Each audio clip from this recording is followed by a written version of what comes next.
Pakistan helped create the Taliban, funded them, trained them, recognized their government when almost no one else would. And on February 27, 2026, Pakistan bombed their capital. Fighter jets screamed over Kabul at dawn. Brigade headquarters destroyed. Ammunition depots leveled. The defense minister went on television and said 3 words that changed South Asia. It is open war. This is the story of how Pakistan's oldest ally became its newest enemy. But this video isn't really about Pakistan and Afghanistan. It's about what this war means for the one country caught in the middle of all of it: India. Because when a nuclear-armed nation goes to war on its western border, 9 months after nearly going nuclear on its eastern border, every assumption about South Asian security shatters overnight. To understand how Pakistan ended up bombing the people it built, you need to know about one line. Drawn in 1893 by a British diplomat named Mortimer Durand. The Durand Line runs 2,600 kilometers through the heart of Pashtun tribal lands, splitting the world's largest tribal society in half. Over 50 million Pashtuns live on Pakistan's side. Another 15 to 20 million live in Afghanistan. No Afghan government has ever recognized this border. Not the monarchy, not the communists, not the Mujahideen, and not the Taliban.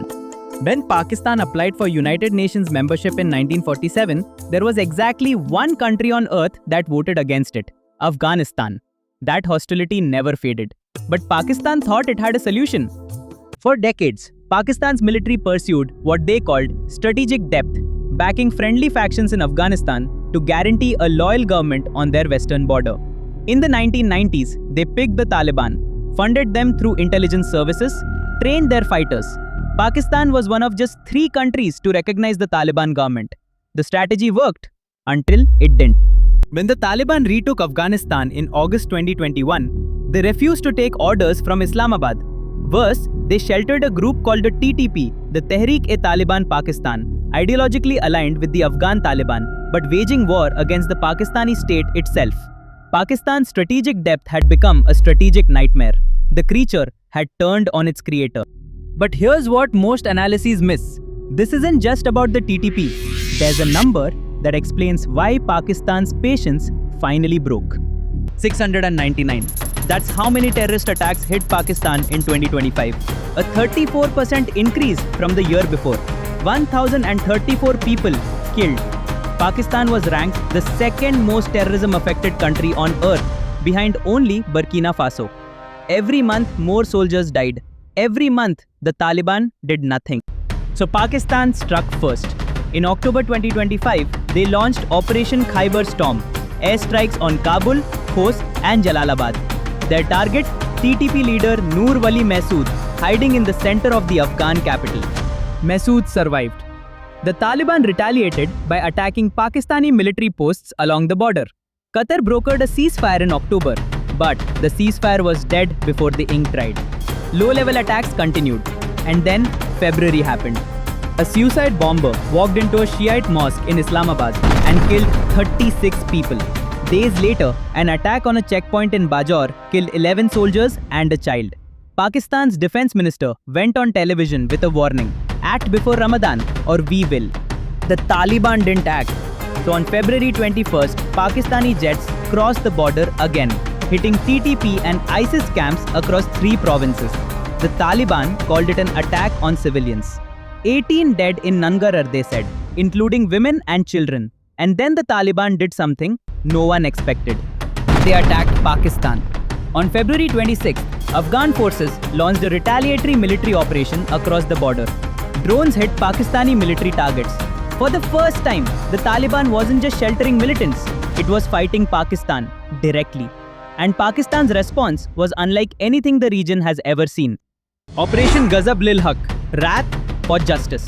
In the pre-dawn hours of February 27th, Pakistani fighter jets struck Taliban brigade headquarters in Kabul, command and control centers in Kandahar, intelligence headquarters, ammunition depots, 80 tanks and artillery pieces destroyed.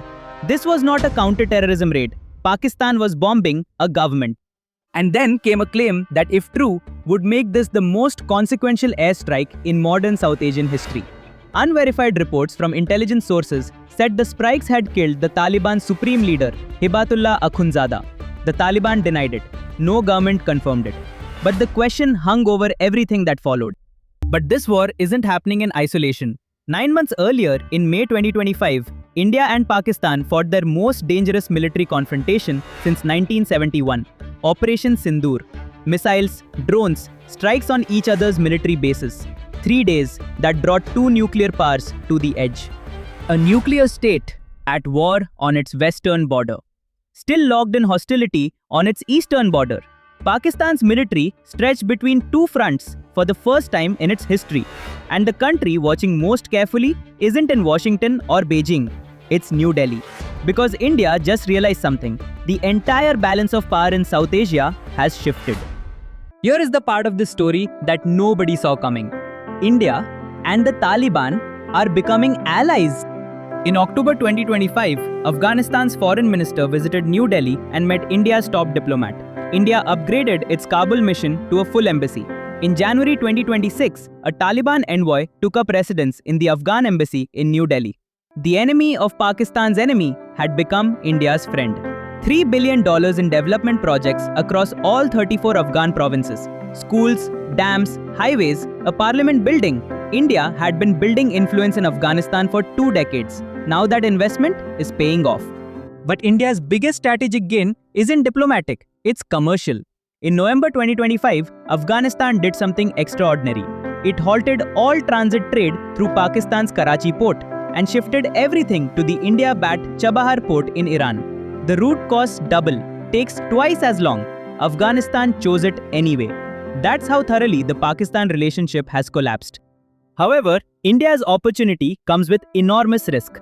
Because underneath Afghanistan's mountains lies something worth far more than any trade route. Between $1 and $3 trillion in untapped minerals. Lithium for batteries, copper for wiring, rare earth elements for semiconductors. Afghanistan could be to the 21st century what the Persian Gulf was to the 20th. India wants access. But so does China. And China has a head start with preliminary mining agreements already signed. If India loses the mineral race, it loses the future. And then there's the risk that keeps India's security establishment up at night.